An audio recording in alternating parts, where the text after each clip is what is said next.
There's a coiled shape in the grass by your foot. Dark, curved. You don't decide anything. You don't think the word snake. Your body is already gone, leaping sideways, heart hammering, breath caught in your throat before your eyes have even finished looking. And then your eyes finish looking. And it's a garden hose.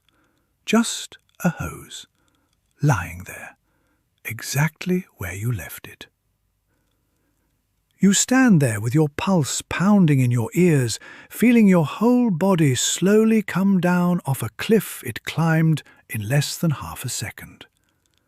Over a piece of rubber. Now think about something else. This morning you got into a car. A 2,000-pound machine made of glass and steel and burning fuel. You drove it at lethal speed, a few feet away from other machines going the opposite direction just as fast, with nothing between you and them but a painted line on the road. And maybe, at some point, you glanced down at your phone. Your heart didn't pound. Your palms didn't sweat. You felt nothing. You were calm. You were bored, even. You might have been singing. So here's a question I want you to sit with tonight. Why does a garden hose, a thing that has never harmed a single human being in the history of the world, send your body into full panic, while a car, one of the deadliest things you will ever touch, doesn't raise your heartbeat at all? You are scared of the wrong things. All of us are. Spectacularly, consistently, predictably scared of the wrong things. We scream at spiders that can't hurt us and shrug at the stuff that quietly kills us by the thousands. And that is not a personal failing. It's not because you're irrational. It's because of a decision that was made about your brain long, long before you were born, by a world that no longer exists. By the end of this, you're going to understand exactly why your fear is pointed at the wrong century. And a little later, I'm going to tell you about an experiment with monkeys raised in a lab that proves your fear of snakes was not something you learned. It was installed.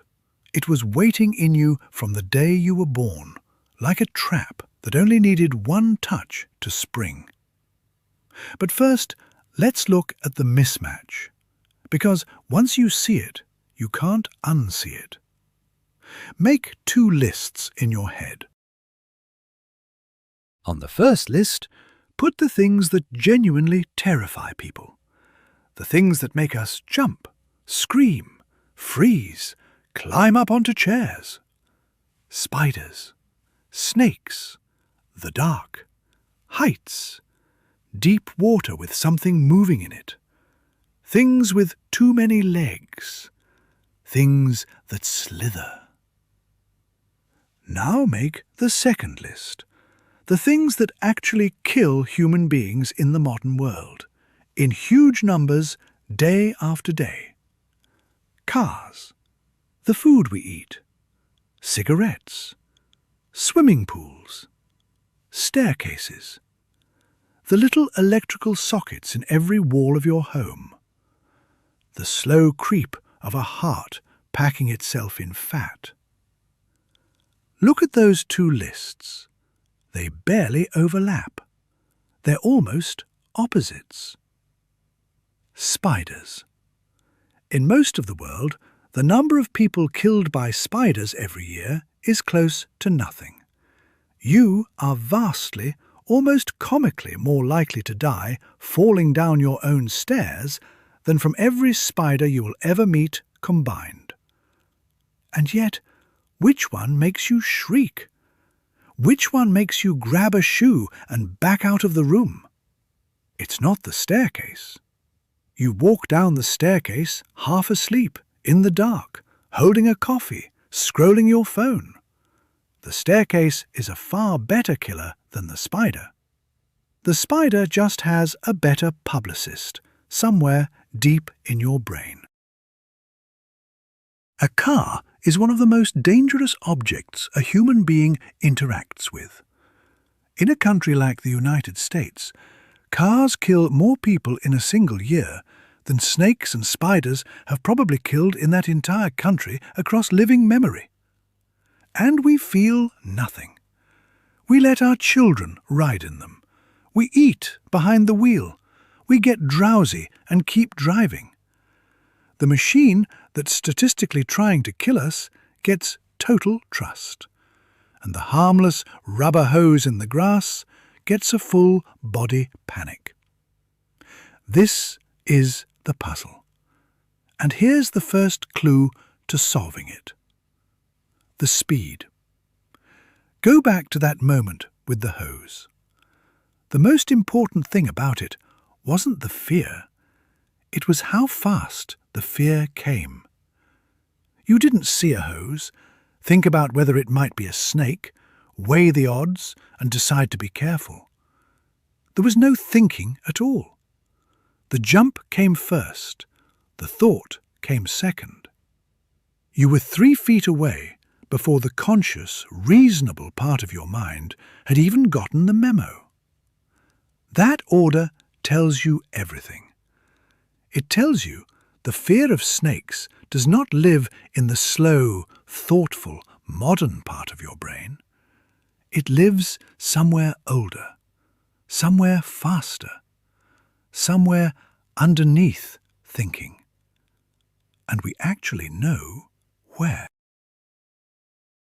Deep in the middle of your brain, there's a small structure, and you don't need to remember its name, that works like a panic button wired straight to your body. Most of what you see takes the long road. It goes up to the front of your brain, gets analyzed, understood, named, and then you react. That road is smart, but slow. But there's also a shortcut, a fast, dirty, low-resolution back road that skips the thinking entirely and goes straight from your eyes to that panic button. That back road can't see detail. It can't tell a snake from a hose, a spider from a wad of dark fluff. It doesn't try to. It only cares about a few specific shapes. Coils, long curving lines, scuttling clusters of legs, a sudden looming. And the instant it spots one of those shapes, it slams the button before the rest of your brain even knows what you're looking at. That's the jump. That's the leap sideways over a piece of garden equipment. Your body got yanked out of danger by a system that didn't have time to be right, only time to be fast. So now the question gets sharper. Why those shapes? Why coils and legs and slithering specifically? Why is your brain's panic button pre-wired to a few particular silhouettes instead of, say, the front grille of a truck? And the answer is buried in deep time. Here's the thing we forget about snakes and spiders. They are not new. They are some of the oldest enemies our family has ever had. Long before there were humans, before there were even apes, our tiny mammal ancestors were scurrying around at the feet of giants, and some of the most reliable killers in their world were venomous. A snake doesn't need to be big. It doesn't need to chase you. It just needs you to step too close once in tall grass. And a creature the size of your arm can end a creature far larger than itself. Our primate relatives have lived alongside venomous snakes for tens of millions of years. Tens of millions. That is an unimaginable stretch of time for one kind of animal to be quietly, patiently killing another. And here's the brutal logic. The same logic that runs underneath all of this. Imagine 2 of our distant ancestors in that ancient world.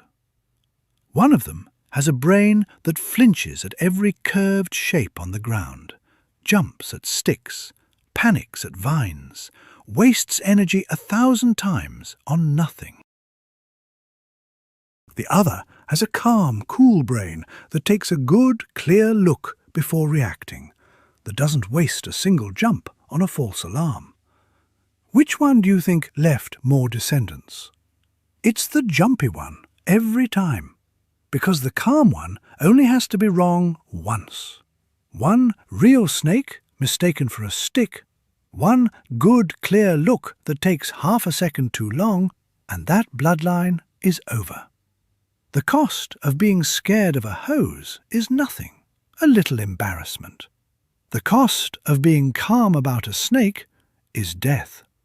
So, across tens of millions of years, the fearful brains survived and the fearless brains were edited out, snakebite by snakebite, until the fear was no longer something any individual had to learn. It became standard equipment. It became part of the blueprint. It became you, leaping over a hose. But wait, I can already hear the objection. Maybe we just learn it. Maybe a kid sees a parent freak out over a spider and copies them. Maybe it's all culture, all watching, all taught. That's a fair challenge. So let's go test it. Let's close that loop I opened earlier. Let's talk about the monkeys. Researchers took lab-raised monkeys that had never in their lives seen a snake. And those monkeys felt nothing. Show them a snake, they didn't care. So fear of snakes clearly isn't pure instinct in the sense of being there fully formed at birth. So far, point to the doubters. But then the researchers did something clever.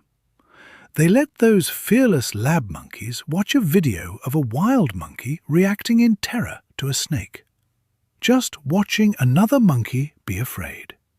And almost instantly, the lab monkeys caught the fear. One viewing.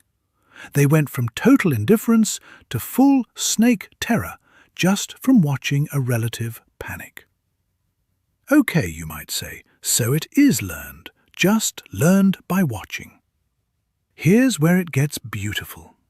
The researchers then edited the videos. They made a version where the wild monkey appears to be reacting in terror, exactly the same fear, the same screaming, the same panic, but to a flower, or to a toy rabbit, harmless things. And they showed that to fresh lab monkeys. And the monkeys did not learn to fear the flower. They watched a relative apparently lose its mind in terror over a flower, and they just couldn't catch it. The fear wouldn't take. It slid right off. They'd absorb terror of a snake in a single viewing. But you could show them 100 videos of monkeys screaming at flowers, and they'd stay calm. Do you see what that means? It means the brain is not a blank slate that learns to fear anything. The brain comes preloaded.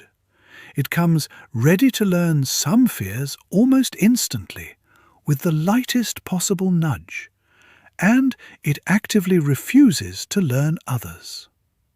The snake fear was already there, coiled up, waiting, needing only one tiny spark to ignite. The flower fear had nothing to catch on. There was no slot for it. That's the proof. Your fear of snakes isn't a thing you were taught. It's a thing you were built ready to feel. The world only had to whisper, and the fear was already standing there, waiting to answer. And it shows up earlier than you'd ever guess. Show pictures to very young children, even babies, a grid full of flowers with one snake hidden in it, and a grid full of snakes with one flower hidden in it. The snake jumps out at them. They find the snake in the flowers far faster than they find the flower in the snakes. Before they can talk, before anyone has taught them anything. Their attention is already tuned to that one particular shape, snapping to it across a whole field of harmless things. The hardware is in there from the start, scanning the grass for the oldest enemy we have. So that explains the spiders and the snakes. That explains why a harmless hose can hijack your entire nervous system. But it leaves the other half of the mystery completely open. And honestly, it's the half that should worry you more. Why don't we fear the outlet? Why don't we fear the car? And the answer is almost unfairly simple. Because they're new. They're too new. They showed up yesterday in evolution's eyes, and evolution hasn't had time to notice they exist. Think about the timescale. Your fear of snakes was carved into you over tens of millions of years. Now, how long have there been electrical sockets in the wall? About 100 years. How long have there been cars fast enough to kill you? About 100 years. How long have we had guns? A few hundred. Refined sugar in everything we eat, sodas, fried food on every corner. A blink, a speck, a rounding error against the deep time that built your instincts. Evolution works by editing. It needs the dangerous thing to kill off the people who aren't afraid of it, generation after generation, for thousands and thousands of years, slowly tilting the whole species toward fear. That process takes ages, and the electric socket simply hasn't been around long enough. There has not been anywhere near enough time for the people who weren't scared of outlets to be weeded out and replaced by people who are. So there's no instinct. There's no fast back road in your brain that screams at the sight of a power outlet. The shape means nothing to the ancient part of you. It's invisible to your alarm system. A two-prong socket is, to your deep brain, just a slightly surprised little face on the wall. Same with the car. Your brain has no inherited template for a speeding hunk of metal, because, for the entire stretch of time that mattered, no such thing existed. The fastest deadly thing in your ancestors' world ran on 4 legs and had teeth, and your brain is still beautifully, uselessly tuned to that. Show your deep brain a charging predator, and it lights up like a fire alarm. Show it a car doing 70, and it sees nothing at all, just a comfortable chair that hums. And here's the flip side, the part that ties it together. The same wiring that fails to fear the new dangers also fails to resist the new pleasures. You crave sugar and fat with the same ancient logic, because for almost all of human history, those things were rare and precious and worth grabbing at any chance you got. Your brain still treats them like treasure, still floods you with reward when you eat them, completely unaware that they're now available on every corner, 24 hours a day, in quantities your ancestors couldn't have dreamed of. So you reach for the thing that's slowly killing you with the same instinct that once kept you alive. Your wiring is doing its job perfectly. It's just doing it in the wrong world. And now we arrive at the genuinely unsettling part, the thing I promised at the start. Take a step back and look at the whole picture. Your fear, your most basic gut-level, body-overriding fear, is aimed almost entirely at things that are no longer a serious threat to most of us. And it is almost completely silent about the things that are actually going to kill us. The heart disease growing quietly inside us from the food we're built to crave. The car we trust completely. The phone in our hand at 70 miles an hour. The cigarette. the pills, the pool, the staircase. None of it sets off the alarm. None of it. Your body will scream bloody murder at a spider in the bathtub the size of a coin, and stay perfectly serene as you do the things that statistics say are most likely to end you. We are, every one of us, walking around perfectly calibrated for a world that vanished thousands of years ago, armed to the teeth against leopards and snakes and the dark, standing in a world that kills us with sugar and speed and electricity, feeling no fear at all. Your alarm system isn't broken. It's just answering a phone that stopped ringing a very long time ago, while the real danger knocks politely and walks right in. That should frighten you more than any spider ever has. And yet, I don't want to leave you there, because there's another way to hold all of this, and it might be the most hopeful thing I can tell you. That fear you feel, the leap over the hose, the chill at the slithering shape, is not stupid. It's not a defect. It's the single most successful inheritance you carry. It is a message in a bottle from 100 million years of ancestors, every one of whom survived.